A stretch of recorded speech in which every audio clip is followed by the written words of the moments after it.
Kerjasama negara anggota ASEAN dalam bidang politik. Indonesia juga berperan dalam era globalisasi. Salah satu peran Indonesia adalah bergabung sebagai anggota ASEAN dan menjalin kerjasama antar negara di Asia Tenggara. Bentuk kerjasama yang dilakukan salah satunya bidang politik. Ayo kita perhatikan kerjasama negara-negara ASEAN di bidang politik berikut ini.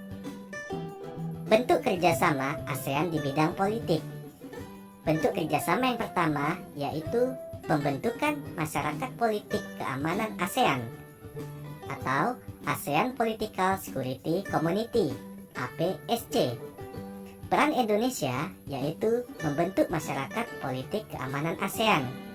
Yang kedua, pertemuan rutin Menteri Pertahanan negara-negara ASEAN.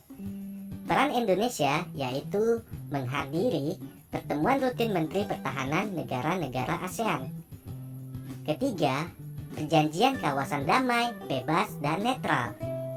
Peran Indonesia yaitu mendukung kesepakatan wilayah Asia sebagai ZOFAN atau Zone of Peace, Freedom, and Neutrality, yang berarti kawasan yang damai, bebas, dan netral. Bentuk kerjasama yang keempat, perjanjian ekstradisi ASEAN. Peran Indonesia yaitu menegakkan perjanjian ekstradisi dengan memulangkan pelaku kasus kriminal dari negara-negara anggota ASEAN yang melarikan diri ke Indonesia. Yang kelima, perjanjian negara bebas nuklir. Peran Indonesia mendukung kesepakatan perjanjian negara bebas nuklir. Bentuk kerjasama yang keenam, pengiriman duta besar dan konsulat. Peran Indonesia mengirim duta besar dan konsulat ke berbagai negara. Selain itu, kerjasama juga dilakukan di bidang maritim, sehingga mempererat persatuan dan kesatuan antar anggota ASEAN. ASEAN memiliki banyak pilar kerjasama. Salah satunya di bidang politik yaitu ASEAN Political Security Community atau APSC atau Masyarakat Politik Keamanan ASEAN. Latar belakang dibentuknya APSC karena setiap negara anggota ASEAN memiliki sistem pemerintahan dan kehidupan politik yang berbeda. Pembentukan APSC bertujuan untuk mempercepat kerjasama di bidang politik dan keamanan di ASEAN, serta mewujudkan perdamaian antar anggota ASEAN dan dunia. Peran Indonesia dalam kerjasama mengatasi peredaran obat-obat terlarang. Peredaran obat-obat terlarang menjadi kejahatan lintas negara yang harus diatasi oleh negara-negara ASEAN. Obat-obat terlarang memberikan dampak negatif terhadap generasi muda. Indonesia pun ikut berperan dalam kerjasama memberantas peredaran obat-obat terlarang. Kepolisian Indonesia seringkali menangkap pelaku peredaran obat terlarang yang berasal dari negara anggota ASEAN lain. Indonesia kemudian memberikan hukuman terhadap pelaku sebagai efek jera dan mengurangi peredaran obat terlarang di masyarakat. Dampak penyalahgunaan obat-obat terlarang atau narkoba bagi pengguna. Dampak yang pertama yaitu mengganggu kesehatan fisik. Kedua, menyebabkan stres yang berat. Tiga, memicu berbagai tindakan kriminal. Empat, mendapatkan hukuman dari pemerintah. Dampak yang kelima yaitu menyebabkan overdosis. Dampak penyalahgunaan obat-obat terlarang atau narkoba bagi keluarga.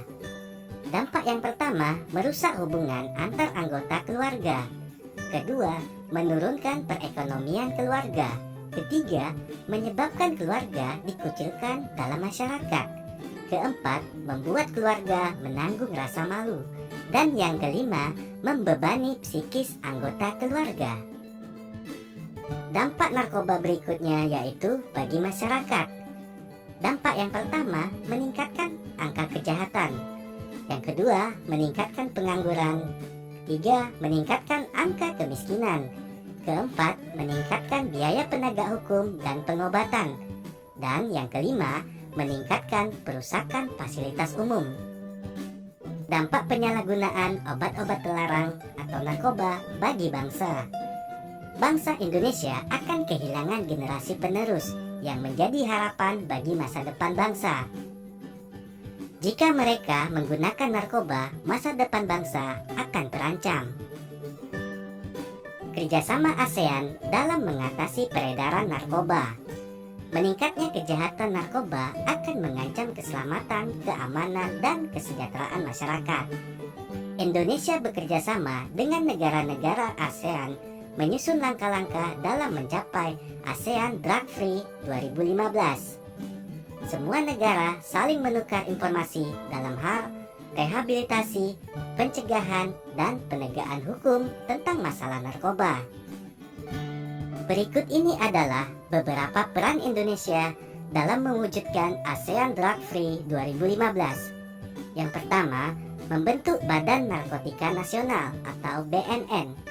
2.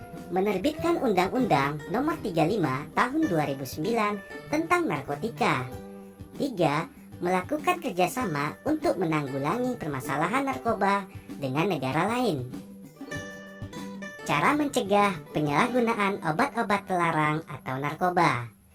Cara yang pertama, menanamkan pemahaman pola hidup sehat. Kedua, melakukan kegiatan-kegiatan yang positif. 3. Memperkuat iman dan takwa kepada Tuhan Yang Maha Esa. 4. Memilih lingkungan pergaulan yang bebas dari pengguna narkoba. 5. Membangun komunikasi yang baik dan hubungan yang baik dengan teman maupun keluarga.